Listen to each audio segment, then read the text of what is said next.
Hello friends, welcome to another video. అయితే మనం fire storm గురించి మాట్లాడుకుందాం. అది రేపు వచ్చే ఫైర్ స్ట్రోమ్ 7 PM వచ్చే ఫైర్ స్ట్రోమ్ కాదు బిగ్ బాస్లో. నిన్న జరిగిన 10 PM ఫైర్ స్ట్రోమ్ గురించి మాట్లాడుకుందాం. ఆ ఫైర్ స్ట్రోమ్ ఎవరో కాదు, సుమన్ శెట్టి అన్న. అంటే ఎంత పద్ధతిగా మాట్లాడాడంటే, ఒక టాస్క్ ఇచ్చాడు బిగ్ బాస్. మీరు డేంజర్ జోన్ నుంచి తప్పుకోవడానికి ఒక ఆఖరి అవకాశం ఇస్తున్నాను అన్నాడు బిగ్ బాస్. సరే, ఆఖరి అవకాశం కదా అని శెట్టి అన్న కొద్దిగా సీరియస్ తీసుకున్నాడు, ఆడాడు. ఏంటి, బిగ్ బాస్ చెప్పిన రూలు వేరే. ఫస్ట్ చెప్పివ్వాల్సింది, ఎవరి పూల్ అయితే నిండిపోద్దో అలా అవుట్ ఆఫ్ ద గేమ్ అని చెప్పివ్వాల్సింది బిగ్ బాస్. కాకపోతే అలా చెప్పలే. మీరు ఎవరికైతే సపోర్ట్ చేయాలనుకుంటున్నారో చెయ్యండి, దాని తర్వాత మీ తల ఏమొచ్చో కొద్దిగా పైకి ఉండొచ్చు, బాడీ మాత్రం లోపలే ఉండాలి, ఆ తాడు పట్టుకొని ఉండాలి అని చెప్పాడు బిగ్ బాస్. అంతదాకే చెప్పాడు. పూల్ నిండిపోతే అలా అవుట్ అని చెప్పలే. తర్వాత బిగ్ బాస్ గుర్తొచ్చింది, డీమోన్ పవన్ 6 అడుగులు ఉన్నాడు కదా, ఆడు డీమోన్ పవన్ ఎలాగైనా ఉండిపోతాడు అని. తర్వాత బిగ్ బాస్ అనౌన్స్ చేశాడు, ఏంటని, ఎవరి పూల్ అయితే నిండిపోయిందో వాళ్ళని తీసేయండి అని. దానికి మీకు గేమ్ అర్థం కాలేదా, ఇది అర్థం కాలేదా, అది అర్థం కాలేదా అన్నాడు బిగ్ బాస్. అది అక్కడ తప్పు బిగ్ బాస్దే. అంటే క్లియర్ కట్గా చెప్పలేదు బిగ్ బాస్. వాళ్ళకి క్లియర్గా చెప్తే కదా వాళ్ళు అర్థం చేసుకుంటారు.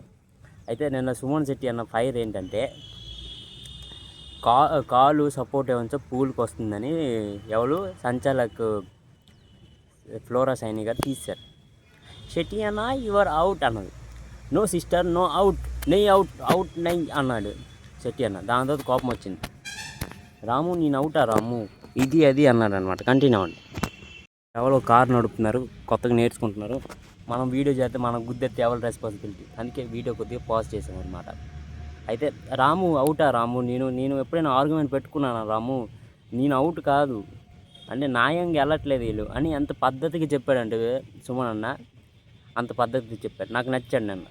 అంటే స్టాండ్ తీసుకోవడం కూడా ఎలా తీసుకున్నాడంటే పద్ధతిగా తీసుకున్నాడు. ఎక్కడ సంచాలకుని నువ్వు అనలేదు, మీరు అన్నాడు. ఇక్కడ ఎవరు గుండంగులు అంటున్నాను, హరీష్ గారు ఉంటే 100 మార్క్స్ చేసేది నువ్వు ఎవరికి, సుమన్ అన్నకి. అది మ్యాటర్. అయితే కెప్టెన్ ఏమంటే కళ్యాణ్ అయ్యాడు. అది ఈజీ టాస్క్, అది టాస్క్ కూడా అనకూడదు మనం. లక్ బేసిక్స్లో, లక్ కూడా కాదు, వాళ్ళు జస్ట్ బేసిక్స్లో అయిపోయాడు అనమాట కళ్యాణ్ కెప్టెన్. అయితే నిన్న తనుజకి నాన్న గుర్తొచ్చాడు అనమాట. ఎందుకు నాన్న గుర్తొచ్చాడంటే, నిన్న సపోర్టింగ్ టాస్క్ జరిగిందనమాట.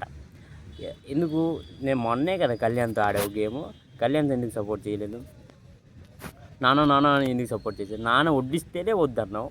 ఈరోజు ఏమంటే నాన్న గుర్తొచ్చాడు. నిన్న ఎలా గుర్తొచ్చాడో నాకు అర్థం కాలేదు. అది మ్యాటర్. నాన్న ఎందుకు గుర్తొచ్చాడు నాకు అసలు అర్థం కాలే. కళ్యాణ్ ఇంకా ఎవరు తనుజ ఒకటి అంటే టీమప్ అయ్యి ఆడుతున్నప్పుడు నాన్న సపోర్ట్ చేయట్లేదని తెగ తనుజ అంటే ఒక కళ్ళు మొత్తం టాస్క్లో ఉన్న బ్రెయిన్ మాత్రం నాన్న వైపు వెళ్తుంది అనమాట. అప్పుడు నాన్న అన్నం వడ్డిస్తే కూడా వద్దు వద్దు వద్దు వద్దు వద్దు వద్దు అనేసింది. ఈరోజు ఏమంచో అదే నాన్న నాకు స్విమ్మింగ్ అంటే భయం, నాకు నీళ్ళు అంటే భయం, ఇది భయం అది భయం అంటే నాన్న సపోర్ట్ చేసేసరికి నాన్న సపోర్ట్కి వెళ్ళిపోయింది అనమాట తనుజ.